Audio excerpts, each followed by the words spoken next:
مولانا عمران بشیر صاحب، آپ فرمائیے کہ حکمرانوں کو کیا بات کہنا چاہیں گے کہ اجتماعی طور پر ملکی سطح پر اتفاق و اتحاد کی فضا برقرار ہو جائے؟ لقد کان لکم فی رسول اللہ اسوۃ حسنہ، آقا کریم علیہ الصلوۃ والسلام کی مبارک زندگی کو اللہ تعالیٰ نے معیار مقرر کر دیا کہ اندر کو اگر حسین کرنا چاہتے ہیں تو آقا علیہ الصلوۃ والسلام کی مبارک زندگی کو دیکھنا ہے۔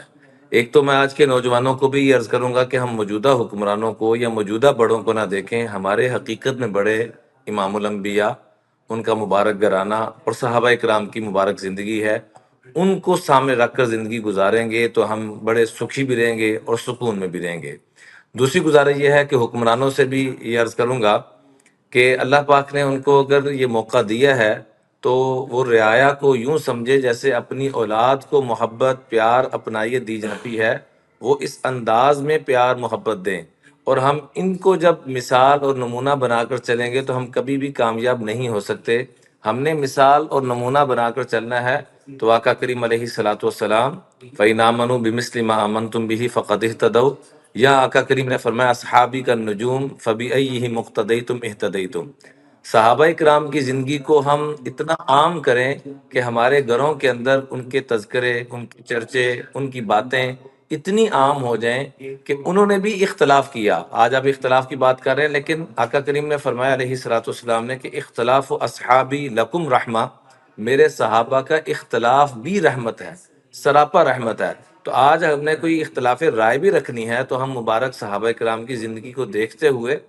اور اس طرح اختلاف کریں جیسے وہ کرتے تھے۔ اگر ہم نے کوئی بات ڈسکس کرنی ہے، ہر معاملے میں ہمیں ان کو پڑھنا ہوگا۔ ہمارے استاد محترم مولانا طارق جمیلی صاحب فرماتے ہیں کہ مولانا سید احمد خان صاحب رحمۃ اللہ علیہ فرمایا کرتے تھے کہ اگر تم اپنی زندگیوں کو اسلام کے مطابق ڈھالنا چاہتے ہو تو اس کے لیے حیات الصحابہ، صحابہ کرام کی زندگی کے اوپر جو کتاب لکھی گئی ہے اس کو کم از کم 10 دفعہ پڑھا جائے۔ یہ جتنے چرچے اس کے تذکرے ہمارے گھروں میں ہوں گے، ہمارے اسکول کالجز میں ہوں گے، اتنے ہی یہ معاملات بہتر ہوں گے۔ جب تک یہ معاملہ نہیں ہوگا، یہ وقتی طور پہ عارضی طور پہ تو مسئلے حل ہوتے ہوئے نظر آئیں گے، لیکن مستقل اگر علاج کرنا ہے تو ہمیں نصاب تعلیم کو عام کرنا ہوگا، وہ والا جو آقا کریم علیہ الصلوۃ والسلام نے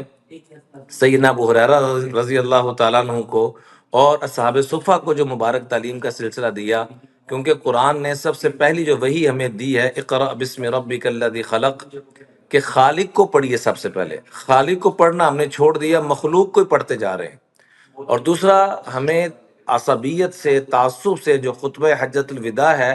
اللہ کا واسطہ ہے، میں درخواست کروں گا کہ ہمیں خطبہ حجۃ الوداع کو اتنا عام کرنا چاہیے۔ 10 منٹ کا خطبہ ہے،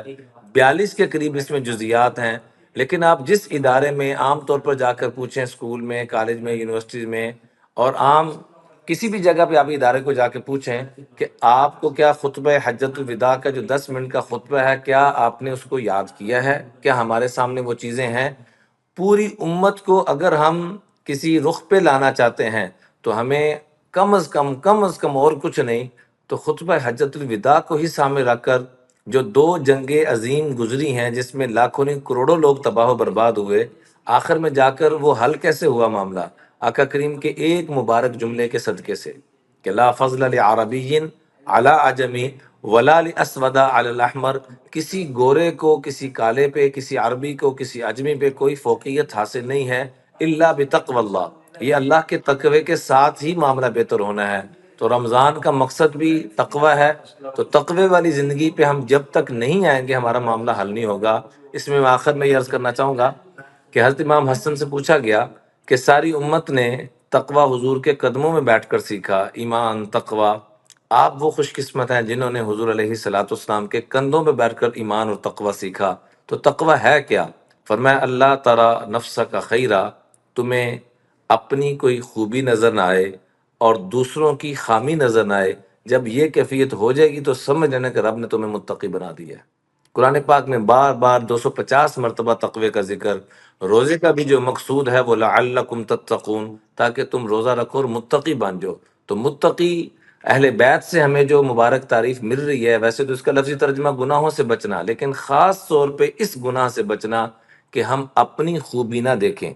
آج تک جتنے لوگ بھی تباہ و برباد ہوئے ہیں وہ کس بنیاد پہ ہوئے ہیں؟ شیطان نے اپنی خوبی دیکھی، فرعون نے اپنی خوبی دیکھی، سب نے اپنی اپنی خوبیاں دیکھی۔ انانیت کے بتوں کو توڑنا ہوگا اور اپنی ذات میں عجز و انکساری لانی ہوگی، اور دوسروں کی خوبیوں میں اور کوئی خوبی نہیں ہے، یہ میرے اللہ کا بندہ تو ہے، میرے آقا کریم علیہ الصلوۃ والسلام کا امتی تو ہے۔ اس ترتیب میں ہم نے سب کو لانا ہوگا، جس طرح لب سے لب ملتے ہیں نام محمد کے سبب، کاش کہ ہم سب مل جائیں نام محمد کے سبب۔ یوٹیوب اور فیس بک پر ہلال رمضان، سوشل میڈیا پر سب سے قدیم اور سب سے ریلائبل برانڈ www.darsequran.com